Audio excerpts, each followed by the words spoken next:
Hey guys, so back at it with another Remote Duel video where my locals Game Nation has been hosting these recently. It's been super fun. Now for this match we are going up against former national and YCS champion Gabriel Vargas playing Salamangreat.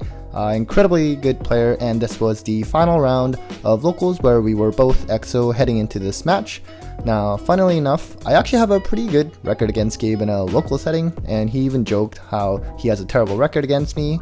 Now, don't get it twisted though, he's definitely a way better player than I am and ever will be, but sometimes in locals you just get lucky and things can swing pretty widely.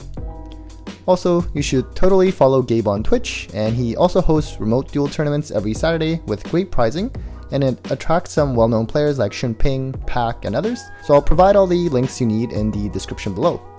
Now keep in mind guys, I did cut out all the parts where there were pauses to think, to condense this video, so the video is much shorter than how long the actual match was.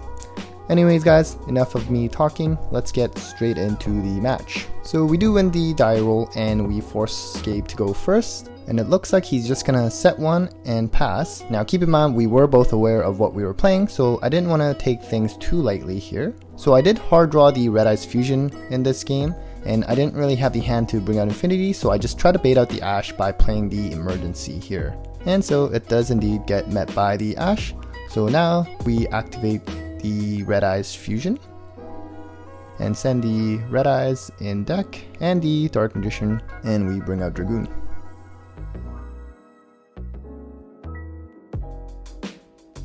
From here we're just going to enter battle phase and swing for 3000, and then main phase 2 we're going to set 1 and set 2, the middle card being the Imperm, and pass turn. So Gabe is going to start out with normal summoning the Spinny, and then link that off into Balinks. And so now he's going to use Parallel Exceed Chainlink 1 and then Balinks Chainlink 2. So he is going to add the Sanctuary off of Balinks, and now Exceed summons, and then Exceed's effect. He can special summon out another Exceed from deck. Next he's going to use Spinny's effect to special summon itself from the grave.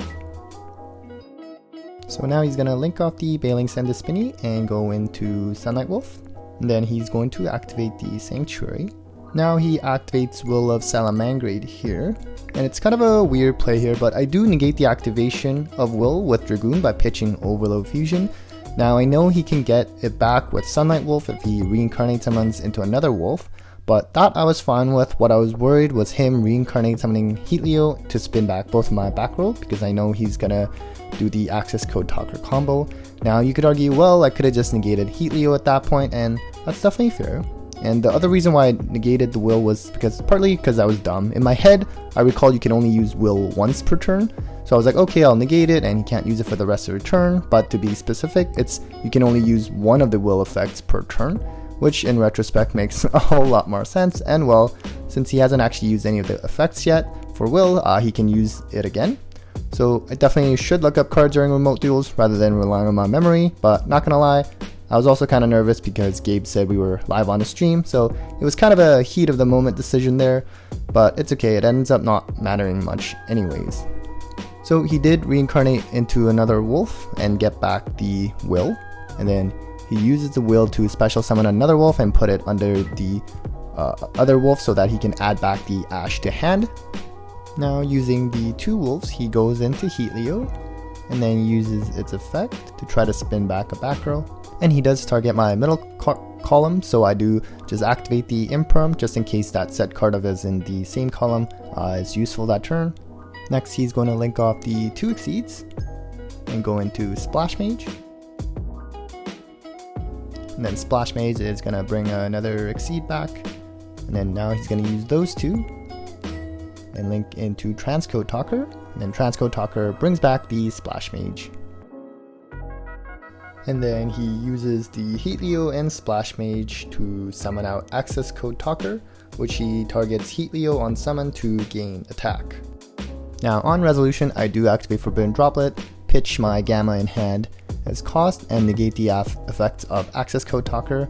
And it's important that I had the Forbidden Droplet remaining instead, because Access Code Talker is co-linked with Transcode Talker right now, so it can't be targeted, so Imperm would not have worked. So Gabe does concede here because next turn I can just pop and burn and attack because he is already down at 5,000 life points. And note that Dragoon's effect to pop, it doesn't target, so I can still get through access code Tucker. So on to game 2. Now for game 2, I am forced to go first, which I did predict and sided in my summon limits. So my hand for this game, it's pretty solid, only if I can successfully bring out Dragoon, because I did draw the summon limit and overflow. So I start by summoning out the Hertz and link off into Almirage. Activate Hertz's effect to add the Cyber Dragon to hand. Next I use the Ref system to bring back the Hertz, and now we go into Anaconda. Now we activate effect, cost, pay 2,000 life points, and send the Red Eyes Fusion. And now the Moment of Truth. Is it going to resolve? And unfortunately it's hit by Gamma, so that really hurts because without Infinity or Dragoon on board, then you know I can't really do much under summon limit either, so it's not looking too good now. So I'm just gonna set the summon limit and the overflow and just pass turn.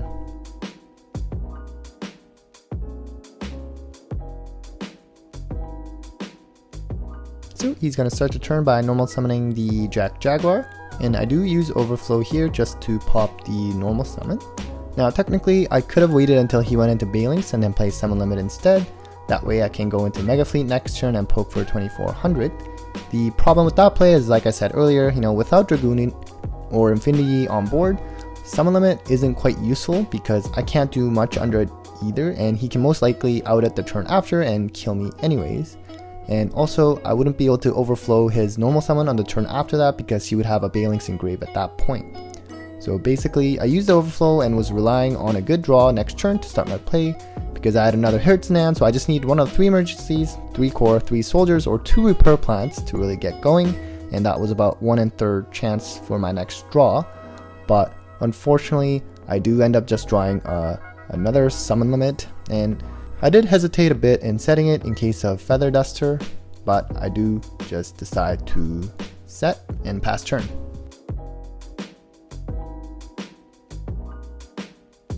So our opponent's going to summon the Lady Debug and use her effect to search and get the Gazelle to hand. Then he's going to link that off into Balinks. And he's gonna add the Sanctuary to hand. And then on resolution, I do activate summon limit here because I don't really have too much of a choice, otherwise I'm just gonna die most likely. But he does seem to have the rage and he sends off the Balinks so he can pop off the summon limit. And he does chain Gazelle's effect here, but I do now activate my other summon limit. So it looks like he just passes turn, and here I do draw the core, but you know, again, under summon limit I can't really do much right now. I mean, if I had drawn something like Overload Fusion, then I could get out of it by popping my own summon limit with Rampage. So I do summon the core and use its effect to search, but it does get met by Valor anyways, so I just enter battle and poke for 400. So I pass turn here. So he's going to activate Signet Mining and pitch the Gamma. And he will add the Spinny to hand. Next he's going to normal summon the Gazelle and use its effect to dump the Foxy to grave. Then he's going to use Foxy's effect, he's going to pitch off the Spinny, and then pop the summon limit. So now he's going to link off the Foxy and the Gazelle and go into Sunlight Wolf, activate the Sanctuary, reincarnate into another Sunlight Wolf, and add back the Rage to hand. And then he's gonna special summon out the Jack Jaguar by returning the other Sunlight Wolf, and then Sunlight Wolf is gonna add back the Gazelle to hand. And then Spinny is gonna special summon itself from the grave, and then now he can link those two off for the update jammer.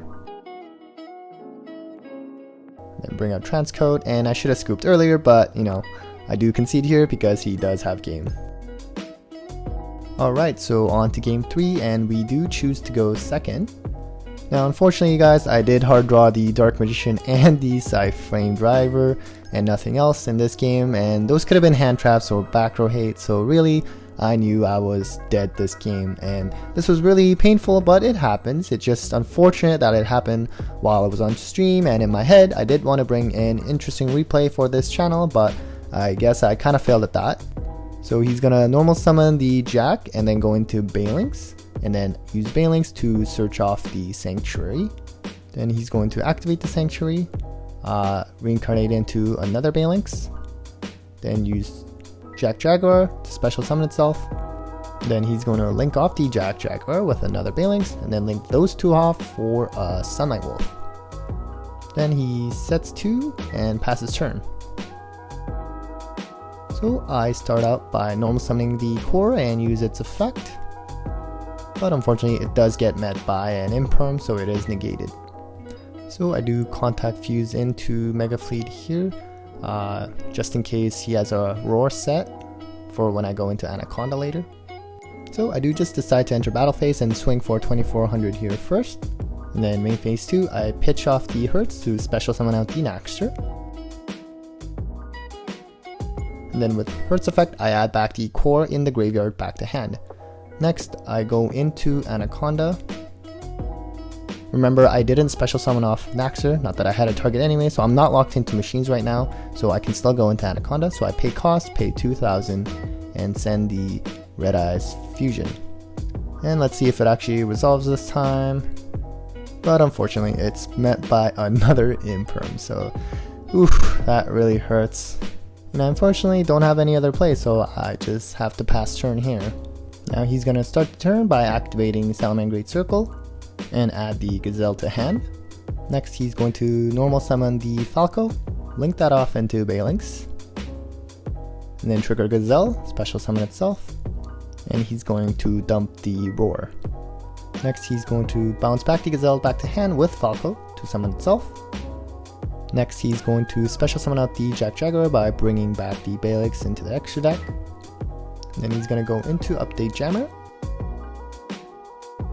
pitch the Spinny, then bring it back,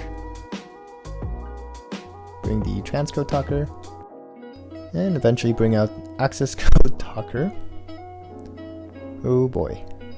And yeah, I mean, he enters battle phase and that really is the game. I mean, you know, it's unfortunate that I hard drew the Dark Magician and Driver, but it happens and the better player did win. Alright guys, so that's it for another Remote Duel video. Hope you enjoyed it. If you want to see more, make sure to subscribe and like the video. Again, make sure to check out Gabe's Twitch and also his Discord so they can sign up for his weekly Remote Duel tournaments, and I'll have all the links down below.